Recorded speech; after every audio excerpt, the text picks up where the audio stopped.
সংস্কার লাগবে, আমাদের নির্বাচনও লাগবে। সংস্কার নির্বাচনের জন্য যেমন দরকার, তেমনি সংস্কার জনগণের আকাঙ্ক্ষা। কি কি সংস্কার হবে এটা অলরেডি ইন দি প্রসেস। ঐক্যমত্য কমিশনে এর ন্যূনতম ঐক্যমত্যের জায়গাগুলোকে জাতীয় সনদ আকারে সামনে আনা দরকার। এই বদলের জায়গাটাতে আসার ক্ষেত্রে আমরা জনগণের ঐক্যটাকে সবচেয়ে গুরুত্বের সাথে সামনে আনছি। জনগণের ঐক্যবদ্ধ পাহারাদারি এই অবস্থাটার বদল। হ্যাঁ, আমাদের আইনি পরিবর্তন দরকার, কিন্তু আইনি পরিবর্তনের আগেই এই দখলগুলো ইতিমধ্যে করে ফেলা হয়েছে। তার মানে ফ্যাসিবাদী ব্যবস্থা কিন্তু যায়নি, বরং একটা বহাল অবস্থায় থাকে, এক ধরনের রিপ্লেসমেন্ট করছে। যারা এক দলকে অভিযুক্ত করছেন হাটঘাট বাজার দখল করছেন, তারা আবার অনেক জায়গায় দখলদারিত্ব চালাচ্ছে। যে যেখানে পাচ্ছে সে সেখানে দখলদারিত্ব করছে। এক দলকে মানে কি বলে দুর্নীতি, চাঁদা ইত্যাদির জন্য দাবি করছেন, আবার আরেক দলের বিরুদ্ধে অভিযোগ আসছে নানা রকম কমিশনের বিভিন্ন পদায়নের ভাগবাটোয়ারার প্রাপ্তির জায়গা। এই পরিস্থিতিগুলো আমাদের জনগণকে খেয়াল রাখা দরকার, এবং জনগণকে ক্রমাগত ক্ষমতাহীন করে ফেলা হচ্ছে। জনগণ ব্যাপারটাই যেন নাই পুরো সংস্কার প্রক্রিয়ার মধ্যে। এইটা বাংলাদেশের এখনকার বাস্তবতার জায়গা।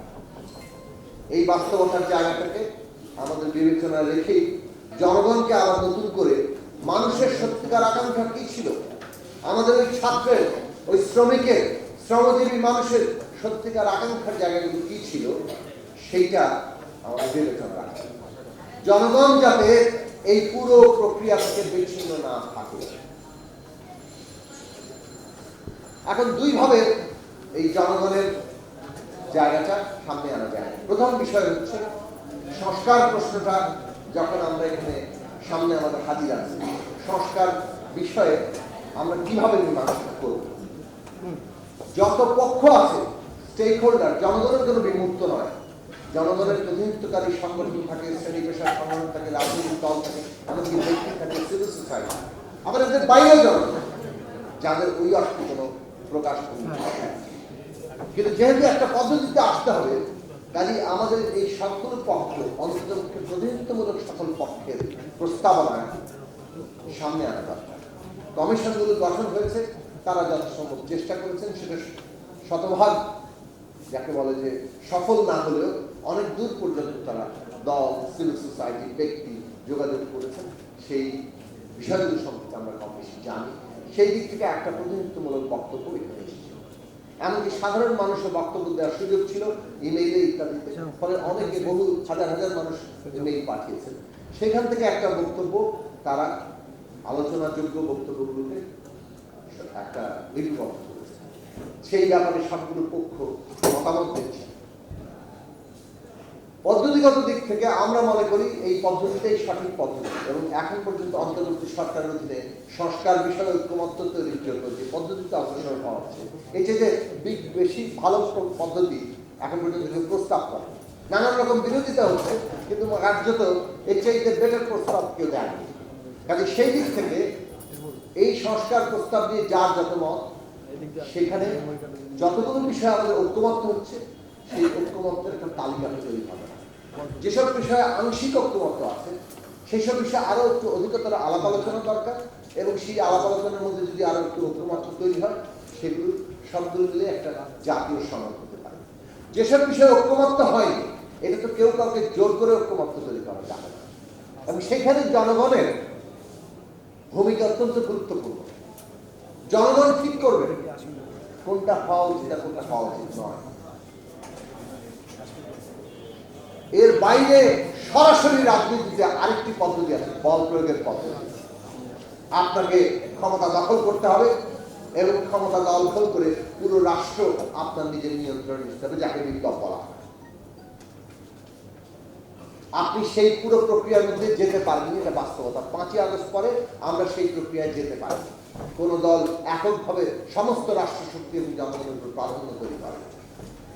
কাজেই এইখানে একটা কালেকটিভ, অর্থাৎ সবাই মিলে একটা জায়গা তৈরি হয়েছে। এই সবাই মিলে জায়গাটা তৈরি হওয়ার যে বাস্তবতা, সেই বাস্তবতাকে জোর করে একত্র বদলাতে গেলে সংঘাত অনিবার্য। সুতরাং আমরা কোন পথে অগ্রসর হব সেটা আমাদের পরিষ্কার করে নির্ধারণ করা দরকার। সুতরাং সংস্কারের যে বিষয়ে ঐক্যমত্য আছে সেগুলি জাতীয় সনদ, যেগুলো ঐক্যমত্য নাই সেগুলো জনগণ নির্ধারণ করবে, সেটা হবে না। আমি জনগণ নির্ধারণ করতে গেলে বল প্রয়োগের বাইরে যে আরেকটি পদ্ধতি আছে শান্তিপূর্ণ ক্ষমতা হস্তান্তরের, সেটা হচ্ছে নির্বাচন। সে কারণে নির্বাচন আপনার লাগবে। জনগণের যুক্ত করা ছাড়া আপনি নিজের খেয়াল খুশি মতো চাপিয়ে দিতে পারবেন না। আপনার দাবি আপনি তুলতে পারবেন। কেউ কেউ চাইতে পারেন অন্তর্বর্তী সরকার আরো বহুকাল থাকুক, কিন্তু প্রশ্ন হচ্ছে যে কালেক্টিভিটির মধ্য দিয়ে, অর্থাৎ একটা সম্মিলিত সমর্থনের মধ্য দিয়ে একটা অন্তর্বর্তী সরকার ক্ষমতায় এসে, যদিও তারা সুপ্রিম কোর্টের কাছ থেকে তাদের একটা আইনি বৈধতা নিয়েছেন, কিন্তু এর প্রধান শক্তির জায়গা কিন্তু হচ্ছে গণসমর্থন এবং বিশেষভাবে এই যে স্টেক হোল্ডারদের সমর্থন। সুতরাং স্টেক হোল্ডারদের এই যে সমর্থনের সামষ্টিকতা, এইটাই হচ্ছে এইখানে যে কোনোভাবে যে কোনো প্রক্রিয়ায় আমাদের অগ্রসর হওয়ার পদ্ধতিগত দিক। সর্বসম্মত যদি আমরা না হই তাহলে দ্বন্দ্ব এবং সংঘাত অনিবার্য।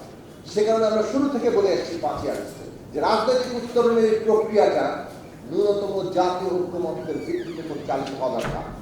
রাজনৈতিক দলগুলোর মধ্যে প্রতিদ্বন্দ্বিতা থাকবে, প্রতিযোগিতাও থাকবে, কিন্তু সেটা যাতে এই ন্যূনতম জাতীয় ঐক্যমত্যকে ছাপিয়ে না যায়, না হলে সংঘাত অনিবার্য।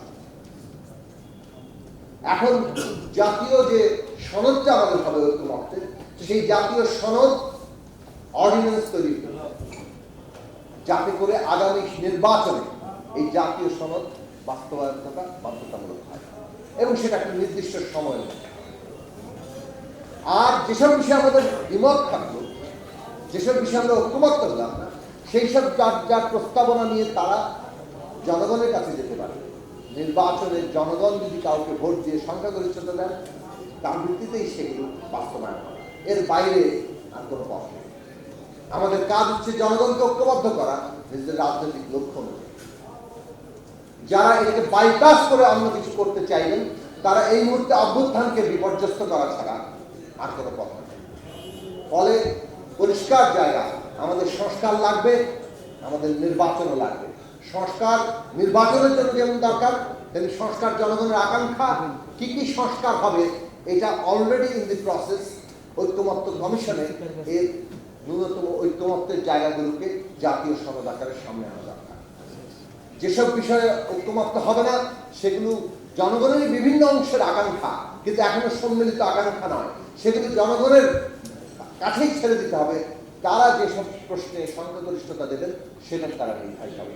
এই পদ্ধতির বাইরে আমরা অন্য কোনো পদ্ধতি মানে হচ্ছে এইখানে সংঘাতের মধ্য দিয়ে আমরা সমাধানের জায়গায় যাওয়া, যেটা আমাদেরকে এমন বিপর্যয়ের মধ্যে ফেলতে পারে যে এইটা অভ্যুত্থানের যে বিপক্ষ শক্তি ফ্যাসিবাদীরা এবং তাদের যে দেশি বিদেশি তাদের মিত্ররা, তারা এই সুযোগটা গ্রহণ করতে পারে। মনে রাখা দরকার, আমরা একটা গণতান্ত্রিক রাজনৈতিক ব্যবস্থার নির্মাণের অবস্থায় আছি। একটা ফ্যাসিবাদী পুরনো ব্যবস্থা তার নানান রকম জগাখিচুড়ি সহ চলছে, তার ভেতর থেকে একটা গণতান্ত্রিক ব্যবস্থার উত্তরণে যেতে চাইছি, নির্মাণ করতে চাইছি। নির্মাণের আগেই সব রকম প্রতিযোগিতা এবং রাজনৈতিক প্রশ্নের ন্যায্যতার প্রশ্নের চাইতে সংকীর্ণ দলীয় স্বার্থকে যদি আমরা মনে করি যে এটাই জনগণের স্বার্থ, তাহলে অনিবার্য।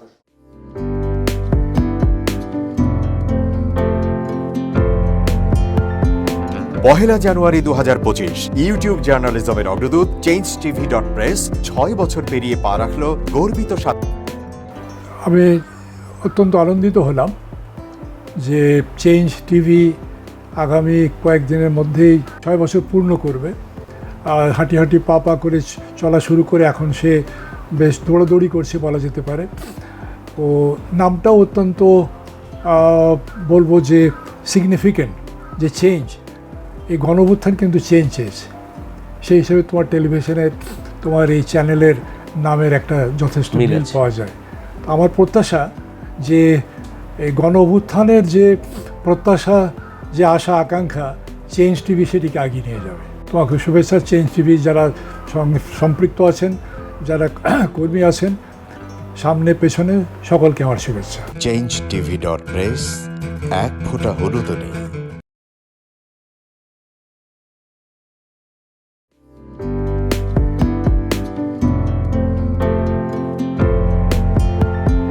পহেলা জানুয়ারি 2025 ইউটিউব জার্নালিজমের অগ্রদূত changetv.press 6 বছর পেরিয়ে পা রাখলো গর্বিত চেঞ্জ টিভি, তো আমি তাদেরকে আমার অসংখ্য শুভেচ্ছা জানাচ্ছি, কারণ তারা যে ভূমিকা রেখেছে এই সময়, একটা কঠিন সময় ছিল, সেটাতে যেমন ভূমিকা রেখেছে, এমনকি 5ই আগস্টের পরে নতুন বাংলাদেশেও তারা তাদের সেই তীক্ষ্ণ একটা সমালোচনামূলক এবং যেটাকে আমি গঠনমূলক বলবো সেরকম একটা ভূমিকা রাখছেন। তো সেক্ষেত্রে আমরা মনে করি যে এই ভূমিকা আমাদের দরকার, আমরা চাই এটা থাকুক এবং আরও যেন সমৃদ্ধ হয়। নতুন বাংলাদেশ নির্মাণে আমরা চাই যে চেঞ্জ টিভি যে সমালোচনাগুলো করছে বা যেগুলো আমরা তুলে ধরছেন, সেটা এমন করে করবেন যেন আমরা সেখান থেকে শিখতে পারি এবং সবাই মিলে যেন আমরা নতুন বাংলাদেশকে